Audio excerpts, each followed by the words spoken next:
உந்தனின் பாவத்தினால் சிந்திய இரத்தத்தை பார். உந்தனின் பாவத்தினால் சிந்திய இரத்தத்தை பார். தந்தை தம் அன்பினாலே உன்னை பந்தமாய் பாதுகாப்பார். தந்தை தம் அன்பினாலே உன்னை பந்தமாய் பாதுகாப்பார். பாவினி ஓடிவா, அன்பர் இயேசு அழைக்கிறார்.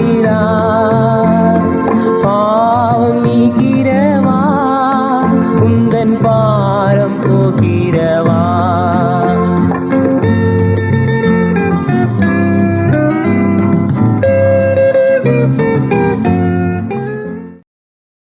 கர்த்தருக்குள் அன்பானவர்களே, அனுதினமும் கிறிஸ்துவுடன் தியான வேளைக்கு உங்களை அன்புடன் அழைக்கிறோம். இன்றைய தியானத்திற்கான வேத வாசிப்பு கலாத்தியர் 1ஆம் அதிகாரம் வசனங்கள் 1 முதல் 5 வரை. தியானத்தின் தலைப்பு பாவம் நிறைந்த உலகம்.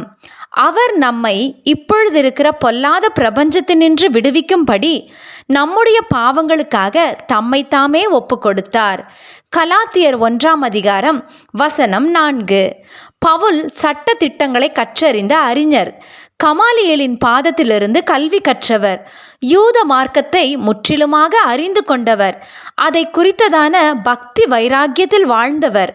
ஆனாலும் கலாத்தியருக்கு இந்த நிருபத்தை எழுதும்போது தனது ரட்சிப்புக்கும் தான் இப்பொழுது அப்போஸ்தலனாக இருப்பதற்கும் மனுஷரிடம் கற்றறிந்த அறிவு காரணமல்ல என்கிறார். அது முழுமையாக இயேசு கிறிஸ்துவினாலும் அவரை மரித்தோரிலிருந்து எழுப்பின பிதாவாகிய தேவனாலும் உண்டானது என்று ஆணித்தரமாக கூறி இந்த நிருபத்தை ஆரம்பிப்பதை பார்க்கிறோம். வாழ்த்து செய்தியுடன் கலாத்தியர் நிருபத்தை ஆரம்பித்தவர் இன்னும் ஒரு முக்கியமான காரியத்தையும் குறிப்பிடுகிறார். இயேசு கிறிஸ்து நம்மை இப்பொழுது இருக்கிற இந்த பொல்லாத பிரபஞ்சத்தினின்று விடுவிக்கும்படி நம்முடைய பிதாவாகிய தேவனுடைய சித்தத்தின்படியே நம்முடைய பாவங்களுக்காக தம்மைத்தாமே ஒப்பு கொடுத்தார். எனவே நாம் இப்பிரபஞ்சத்தில் வாழ்ந்தாலும் நாம் இப்பிரபஞ்சத்திற்கு உரியவர்கள் அல்ல, நாம் தேவனுக்குரியவர்கள். அவர் தமது இரத்தத்தையே விலைக்கிரயமாக கொடுத்து நம்மை தமக்காக மீட்டு கொண்டார். அதை நிறைவேற்றவே ஆண்டவர் தமது பரலோக மேன்மைகளை துறந்து இவ்வுலகிற்கு வந்தார். அன்பானவர்களே, ஆண்டவர் நம்மை மீட்டுவிட்டார் என்று விசுவாசிக்கிற நாம் இன்னமும் இந்த பிரபஞ்சத்திற்குரிய ஆசை இச்சைகளுடன் பாவத்துடன் போராடுவது ஏன்?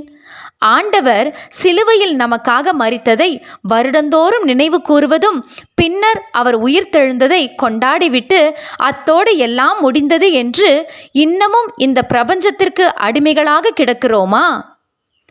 இப்பிரபஞ்சத்தின் பிடியிலிருந்து நம்மை விடுவிக்கும்படி ஆண்டவர் நமது பாவங்களை சுமந்து தீர்த்துவிட்டார். நமக்காக அனைத்தையும் ஆண்டவர் செய்து முடித்து விட்டார். அதை ஏற்றுக்கொண்டு வாழ வேண்டும். பொல்லாத பிரபஞ்சத்தின் பாவங்களை விட்டு விலகி ஓட வேண்டும். மாறாக நாம் பின்வாங்கி போனால் அவரது கிருபையையும் தயவையும் நாம் இழந்தவர்களாகி விடுவோம். தேவன் நம்மை கோபாக்கினைக்கென்று நியமிக்காமல் நம்முடைய கர்த்தராகிய இயேசு கிறிஸ்து மூலமாய் ரட்சிப்படைவதற்கென்று நியமித்தார். 1 தெசலோனிக்கேயர் 5ஆம் அதிகாரம் வசனம் 9. இப்படி இருக்க தேவ பிள்ளையே, நாம் அவருக்கு சாட்சிகளாக வாழ வேண்டாமா? பாவம் நிறைந்த உலகத்தில் அவருக்கான பரிசுத்த சாட்சிகளாக திகழ வேண்டாமா? ஜெபம் செய்வோமா? பரிசுத்தமுள்ள தேவனே, பாவம் நிறைந்த இவ்வுலகில் வாழும் நான் இன்னமும் எனக்குள் இருக்கும் பாவ போராட்டத்தை ஜெயம் கொண்டு உமக்கு சாட்சியாக வாழ எனக்கு கிருபை தந்தருளும். ஆமேன்.